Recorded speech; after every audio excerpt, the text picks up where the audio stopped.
Hola estudiantes, ¿qué tal? ¿Cómo están ustedes?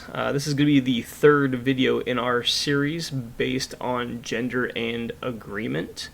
And this one specifically is going to be talking about adjective agreement. The fun quirky title for this one is The Next Generation. Adjectives must agree. Resistance is futile. Guys, one of the things that you need to understand about me is that I am a crusty old nerd. You probably won't get most of the references that I make. This one here is a reference to the Star Trek series, The Next Generation, and the Borg in that series, but that is completely irrelevant. Let's get to the lesson. Alright guys, specifically in this lesson I'm going to be talking about adjective agreement. And the rule of adjective agreement in Spanish states that adjectives must agree with the nouns that they describe in number and gender. That probably doesn't really mean a whole lot to you guys right now, but that's why I'm here, to explain it to you guys. So here we go. We're going to start this lesson off with a little bit of review. Alright guys, quick repaso, which once again means review. In previous lessons I talked to you all about gender in nouns, and what we stated was that in the Spanish language nouns have gender. In the English language nouns do not have gender, so this is kind of a new concept to us. So what I'm going to do real quick is go back over that lesson in super quick fashion here. Alright, in Spanish some things are masculine and some things are feminine. A lot of times, if it is a living being, the masculinity or femininity is based on what gender, what sex the living being is. But sometimes, as we talked about with jirafa and serpiente, that is actually, it doesn't matter. Things that are masculine in Spanish generally end with an o or with an os.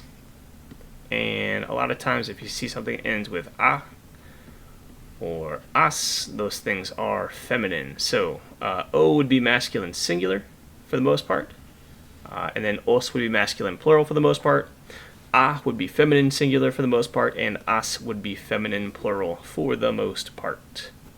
Alright, and in the second video we talked about articles, and articles come in two flavors. We have definite articles, which means the in a language, and our definite articles for masculine are el and los. So el means the and los means the. And then our definite articles in the feminine side of things are la and las. Alright, I'm going to switch the color of my pen here. And our indefinite articles are going to be in pink. Alright, indefinite articles are words that mean a or an when they're singular, and some when they are plural. The masculine singular indefinite article is going to be un, and the masculine plural is going to be unos. So if I have a book and it's red, I have un libro. Forget about the red part. And if I have several books, they're going to be unos libros. And then if I have a pen, it's going to be una pluma because it is feminine. And if I have several pens, we're going to go with unas plumas. And so una is going to be a pen, and unas plumas is going to be some pens. Alright, so that's pretty much our first two lessons broken down really quickly. Okay guys, for today's lesson I have kind of focused in on the word libro as my masculine word, and then libros would be the plural of that. And for my feminine word, we're going to be using pluma for the singular and plumas for the plural. So in the second lesson, the lesson about articles, we talked about the fact that if a libro is masculine and singular, it's going to take one form of a definite article or indefinite article, and that form would be el or un. Alright, so el means the, and then libro would be book, and then un libro would be a book. If we have several of those things, we would have los libros, which again just means the books. And then we would have unos libros, which would mean some books. Alright, for the pluma, we would have la pluma, which is the pen. Or we could have las plumas, which is the pens. Or we could have una pluma, which is a pen. Or we could have unas plumas. That's an N.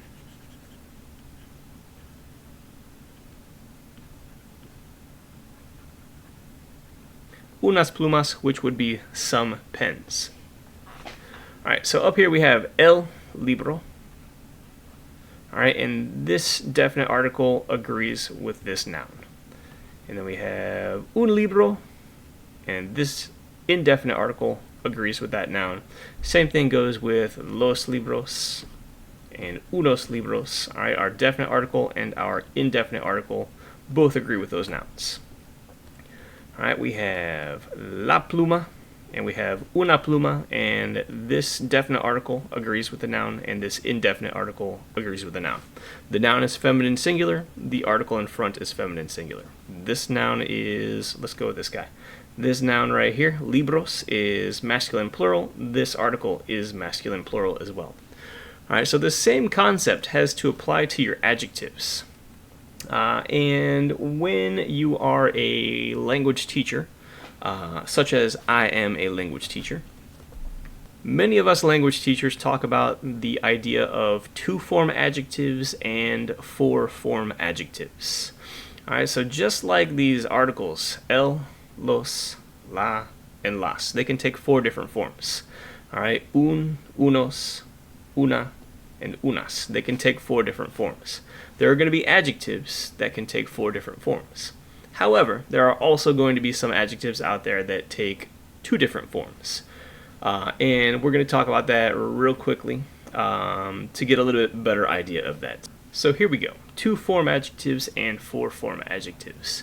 What I want you to do at this moment in time is I want you to go and open up an internet browser. And I want you guys to go and look up the word red on wordreference.com. While you guys are on wordreference.com, one of the things that you definitely need to check on is right here where it says English Spanish. We actually want that to go English Spanish. If you hit the drop down, you'll see that there's lots of different options here. You have English Spanish, Spanish English, Spanish French, Spanish Portuguese, so on and so forth. So make sure that we're on English to Spanish. Type it in right here, red, and then hit enter. If we scroll down, after a few little explanations up here of red in different forms, we scroll down and we actually get to our different definitions here. Alright, the very first thing that we're going to see on word reference is the red ADJ, which stands for adjective. It's going to give us an explanation. The red car passed quickly. Not explanation, it's going to give us a couple examples. The red car passed quickly. And then in Spanish it says el coche rojo pasó velozmente. Alright, over here it says that this is a color, and we have rojo / a edge. Alright, so what I'm really trying to draw your attention to is this whole rojo / a concept right here. And what this is telling you is that this thing can have a masculine form and it can have a feminine form. So it looks right here like this is going to be a 2-form adjective, but this one's actually a 4-form adjective. Alright, so the rojo roja, that takes care of 2 things, masculine and feminine. The other 2 forms come from whether it is singular or plural. Alright, so if I come back to this page right here so I can show you guys, we looked up in the dictionary and we got rojo / a. So I'm going to put an M here for masculine, and I'm going to put an F there for feminine, and I'm going to put a singular here. Sorry, I'm going to put an S here for singular, and I'm going to put a P here for plural, and I'm going to go ahead and fill in my table right here. What this is telling us, rojo / a, is that if something is masculine and singular, it's going to be rojo. Alright, if it is feminine and singular, is roja. Remember what we talked about, the fact that when you see things that end with an O, usually they're masculine, and if you see something that ends with an A, usually it's feminine. All right, and just like our articles, this is going to take plural forms as well. So we're going to take rojo, and we're going to add an S to it, and we're going to take roja, and we're going to add an S to that as well. Just like in the last video, I told you all who are watching this, if you are here because you're one of my students in my Spanish class, then yes, I definitely want you guys to take notes over this information. If you just wandered in here because the internet pointed you in this direction, great, cool.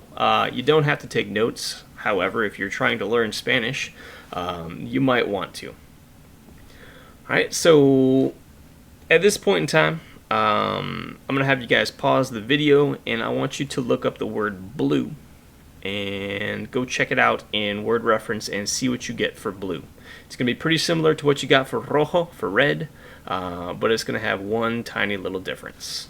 So here we are. You have looked up the word blue in the English to Spanish dictionary, and this is what we get. Blue, it can come in bluer, it can come in bluest. It has different inflections, but if we scroll down to get to the actual definitions of the word, we get blue as a noun this time. Alright, this time it says primary color, azul, NM, which means it's a noun and it's masculine. But this one right here, blue, adjective, azul, looks exactly like the noun. But what we see here, or what we don't see here, is the /a.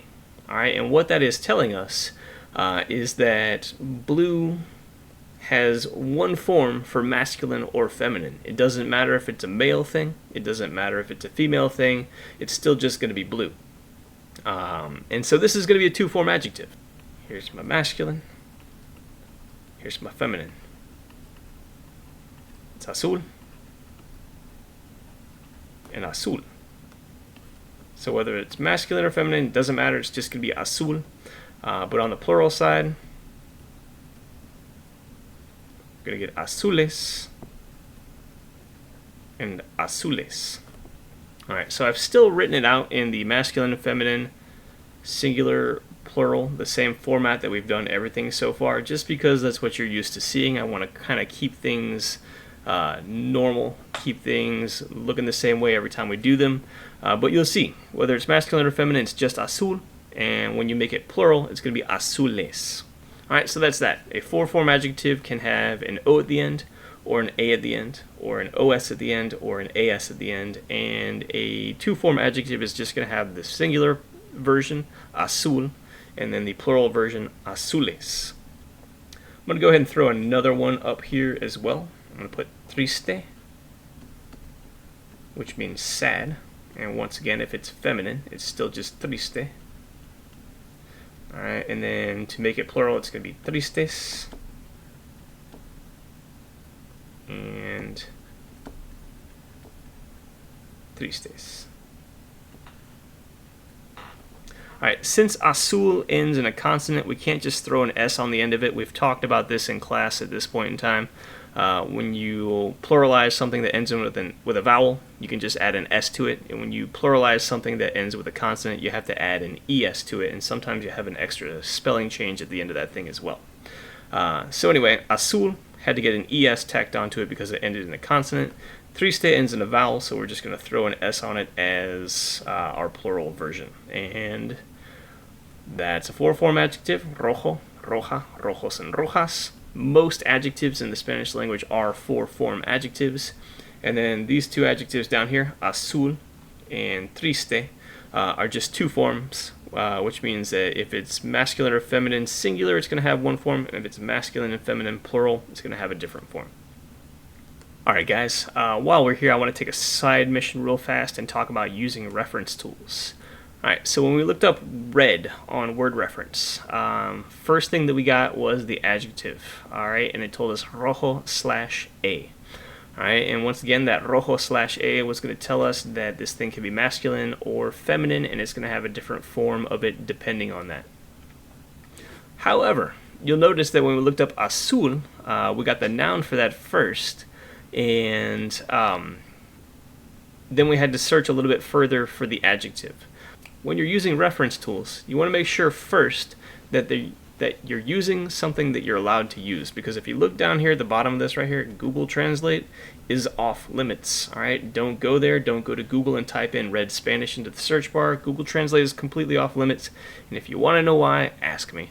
I have a long explanation of why Google Translate's not okay. Alright, but anyway, when you look up things on word reference, sometimes you get the adjective first and sometimes you get the noun first. If we were to do this on SpanishDict.com, in fact, let's just go ahead and do that right now. Hey look, it's SpanishDict.com. If I look up red,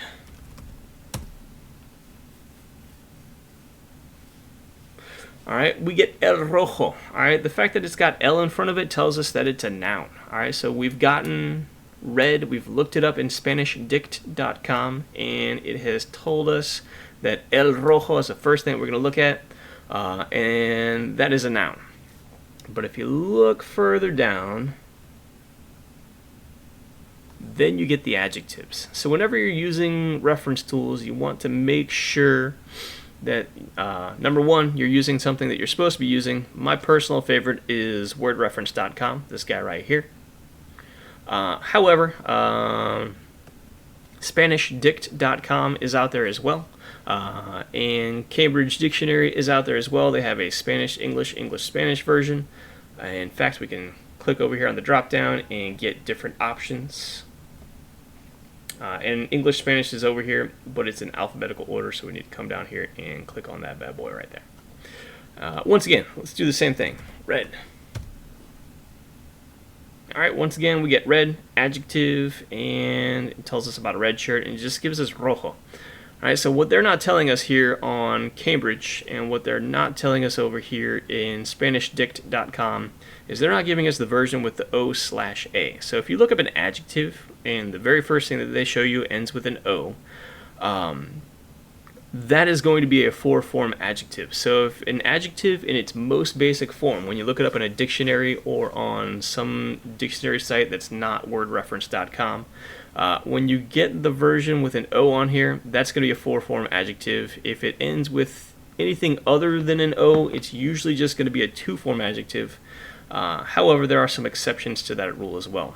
So let's come back to Krita over here, and I will give you guys an example of that. So if I take trabajar, it's just going to end right there. With an AR, that means to work. Trabajar means to work. I can take trabajar, and I can put ador at the end of it. And trabajador means hardworking. But if I were to look up trabajador on word reference, let's hope this works, guys.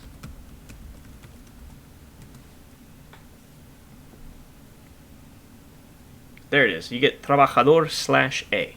Let's do the same thing on this guy right here. This is SpanishDict.com. That's not what I meant.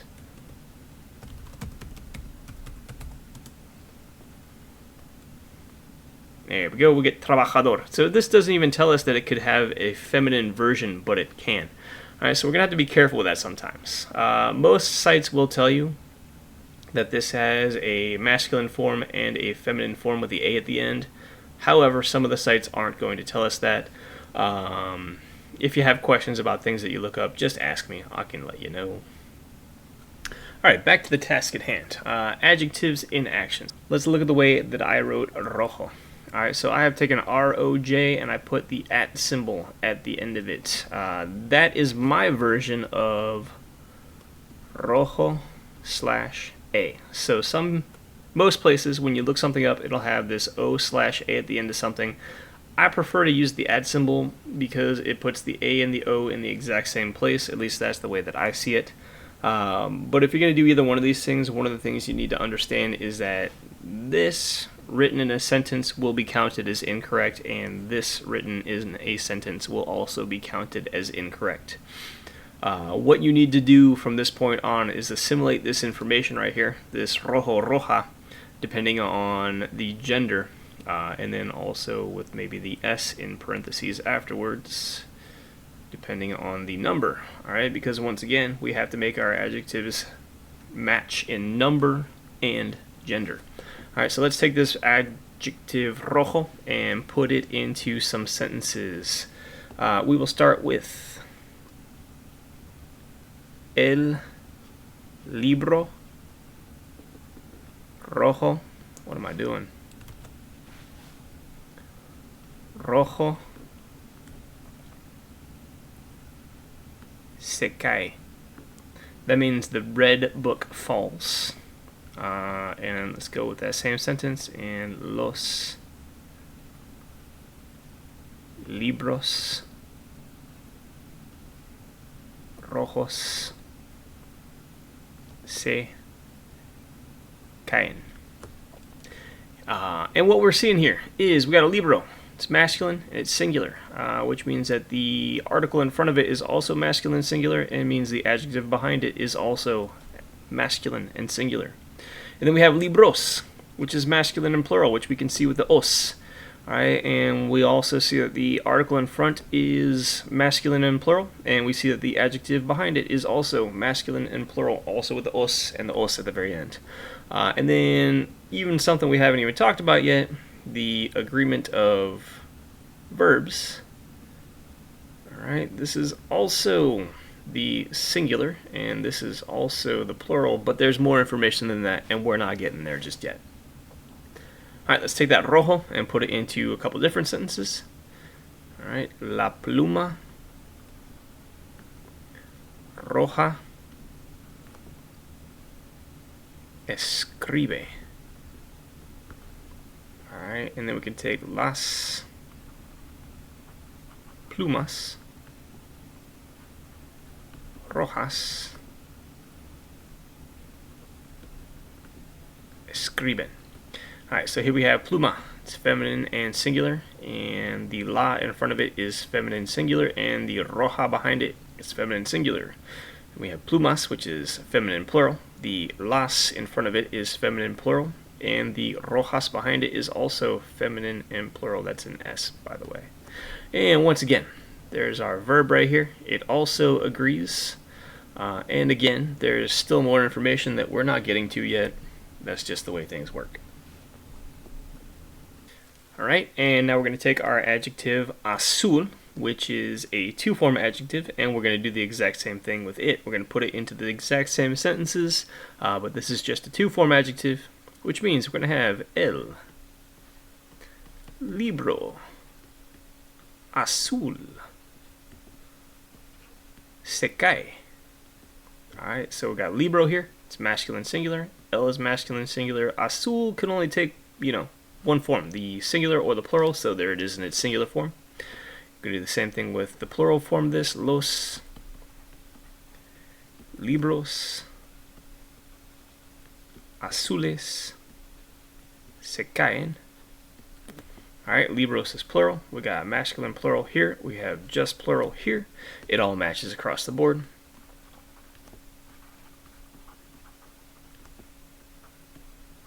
Got la pluma azul escribe.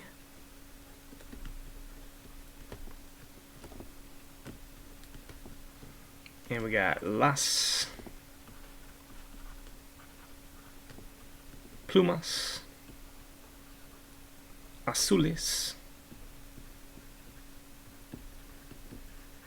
escriben. So we got singular, singular, singular, plural, plural, plural, and also singular and plural and singular and plural. Alright, so in Spanish, across your whole sentence, everything has to agree. And another way to say that is that everything has to match up based on gender and number, whether it's an adjective or an article or a verb. The things have to match up. Alright, the last thing that I want to touch on is a complete and total side note, and it's about the advancement of gender inclusion in the world. In the United States, in many European countries, in many South American countries, it is becoming a thing where more than the cisgenders are accepted, and that's a good thing. Alright, cisgenders are masculine and feminine, and nothing else really exists. If you go back into Native American cultures, if you go back into a lot of different native cultures, indigenous cultures around the world, you will see that they had more than just two genders. And so this is finally beginning to take hold in our culture. And in Hispanic cultures, where the idea of gender inclusion is kind of becoming a thing, and that's great. And so a lot of times you hear about the Latinx movement. Alright, so in a lot of countries, if they don't want to specify whether someone is masculine or feminine, and they just want to go in writing and write some stuff down about that person, they will use the X there instead of an O or an A, and then it's an all-inclusive way to write that adjective. And so if you were thinking of any four-form adjective, you put an X in the place where you would have an O or an A. And then if you're talking about multiple mixed groups, you would go with os, because like we talked about with the articles, when you have mixed groups, you go to the masculine side. And so if you're talking about two-form adjectives,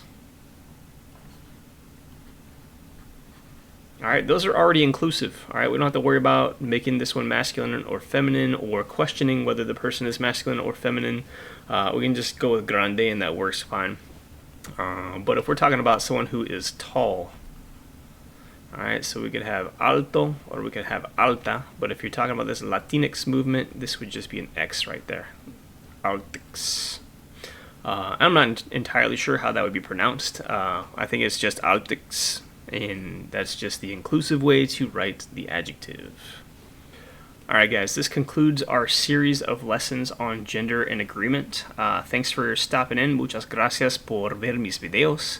If you have any questions, once again, if you're one of my students, you know where to find me. If you are not one of my students, you can drop a question in the comments, and I will get back to it as soon as I find it. Thanks a lot guys. Hasta luego. Adios.